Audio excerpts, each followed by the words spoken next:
But it's Pentecost, so I've worn you my lovely Pentecost shirt because I just saw it and I thought, this is Tongues of Fire, right? So, there you go. Please pray with me. Loving God, it's a big responsibility to try and unpack what you have to say to us in the words of the readings. So I pray that it's your Holy Spirit that inspires what I have to say and inspires all of us to listen to your word and to follow your leading. Amen. It's a big topic.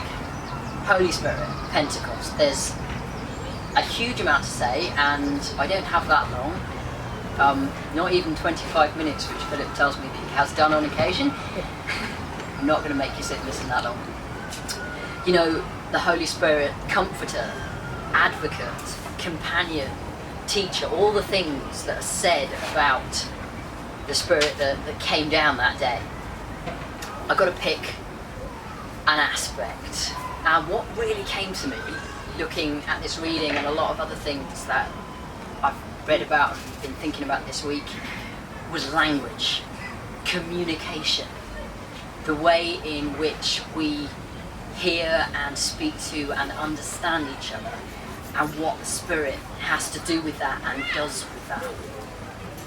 Because it's how people connect, not just speech, but, you know, body language and written language and music. Music's a language. Art is all kinds of different languages.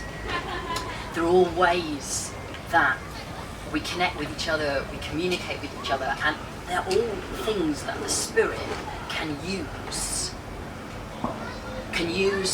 for the way that God can communicate with us, for the way that we can communicate with God, and really importantly for this reading, the way we communicate with each other. It's a big part of what the Spirit does, and it says somewhere, Jesus said, you know, there's so much more that I have to say to you, so much more I have to communicate to you. You can't bear it yet, but when the Spirit comes, the Spirit will guide you into all truth. And I don't think that just meant for the next 10 to 60 years. I think that's an ongoing process that's going to go on for as long as there is time. The Spirit is going to keep on doing that. And when it says when you're called before people to account for what you've done and said, you know, in my name, don't worry about what you're going to say. The Spirit will help you. It's a communication thing.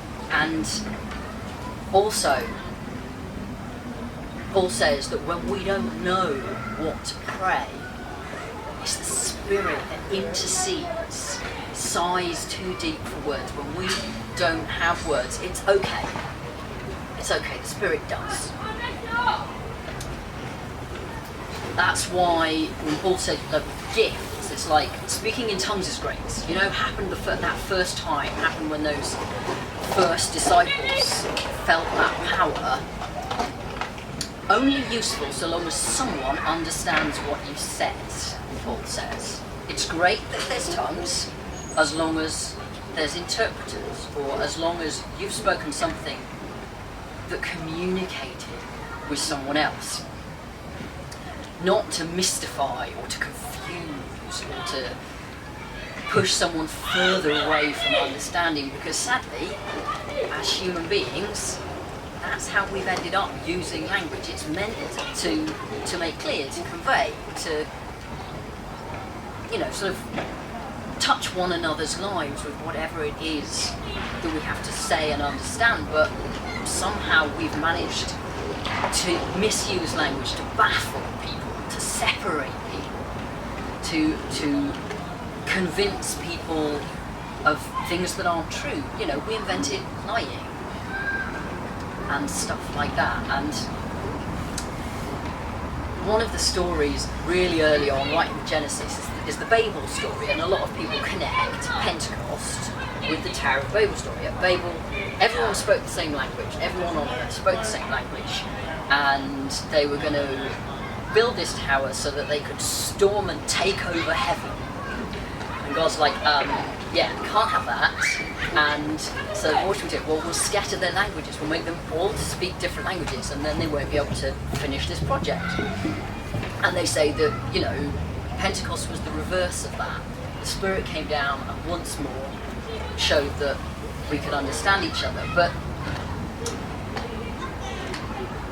I think it starts before that. You know, the earliest stories show a humanity that communicated with God and communicated with the natural world really freely, and that somehow something got in the way of that. And sometimes people say, well, wouldn't we all be united if we had a common language? I'm not so sure about that, actually. I think that any one language we now have is limited. And my experience of one common language has unfortunately been that it means the language of the dominant group that came and conquered, which removes all the language that came from the separate experiences and all the wonderful things that the other people with other languages had learned and brought into their language. It just gets sort of flattened out. I mean, naturally, I feel quite strongly about that. I'm Welsh. My language was made illegal in the interests of having everyone speak English. So I've got some kind of cultural bias there in favour of having all the languages that we have all bringing their own precious stuff to the table. But you know, it happened with empires. They spoke Greek, or they spoke Latin, or they speak English, and imposed that on everyone else. At the same time, you know, sometimes we have special little languages, jargon, if you like, that can be used to control. You know, medical jargon, legal jargon, church jargon. Languages used so that only the few understood what was going on, and everyone else was just like, well, wow, that sounded complicated, so I guess they must be right. That's one side of the argument. Of course, the other side is that sometimes we create languages to protect ourselves. I mean, there was a language called Polari, it's not used so much anymore, specifically so that the gay community could talk amongst each other without getting, you know, beaten up and arrested, because people wouldn't know what they were saying. So there's kind of a balance. On the one hand, it's good to understand each other. On the other hand, I don't think there's anything bad with having a billion voices and a billion languages, provided we listen to each other. I'm trying to learn British Sign Language at the moment. I've got about 50 signs so far. I'm not brilliant, but it's showing me a whole new way to see the world, a whole different perspective on what life is. Now, there are other things other than, like, you know, verbal languages and sign languages. When I was having trouble with my relationship, I found a book that was called the 5 Love Languages. It was actually a really useful thing, and it said that we all have a favourite language, as it were, in which we show people that we love them. With some people it's gifts, with some people it's words, with some people it's acts of serving. And the trouble is that if you're speaking in your love language to someone whose love language is different, they don't necessarily know that what you're saying is, I love you. So I was dashing around, ironing their shirts so they could set off for work looking beautiful, and cooking all these meals, and every time I did it I was saying, I love you. And they were giving me presents, and every time they did it they were saying, I love you, but I didn't speak that language, because when I was growing up, gifts came with strings attached, and everything I was given demanded of me that I do something in return. So I wasn't understanding what I was being told, but at the same time, they weren't understanding that when they had their crisply pressed show on a Monday morning, I just said, I love you.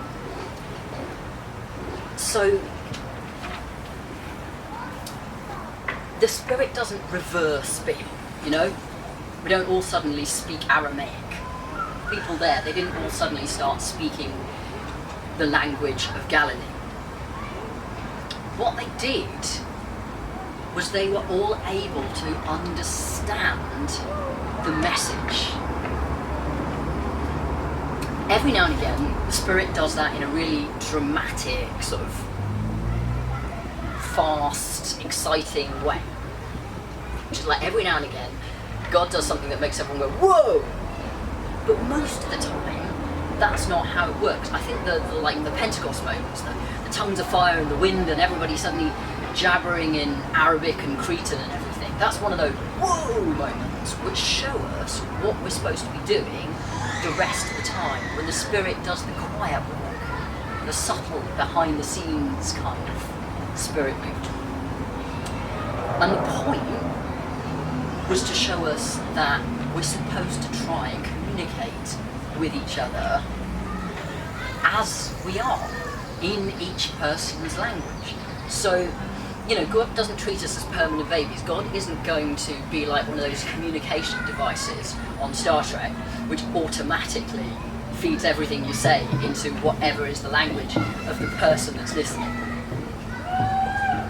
The point is that the Spirit sort of gently gets to work so that we learn to listen. Not necessarily learn every language on the face of the planet. I mean, what good's that going to do? It's going to take forever. But just learn to listen. Learn to understand. Put in patience. See things from each other's point of view. I mean, the point about inclusive language at the beginning is one of those. Learning that just because something doesn't offend me doesn't mean that it's okay for everyone else. So maybe I need to learn to change the way I speak for them. Because the whole point of the Spirit is the Spirit of love. And love listens.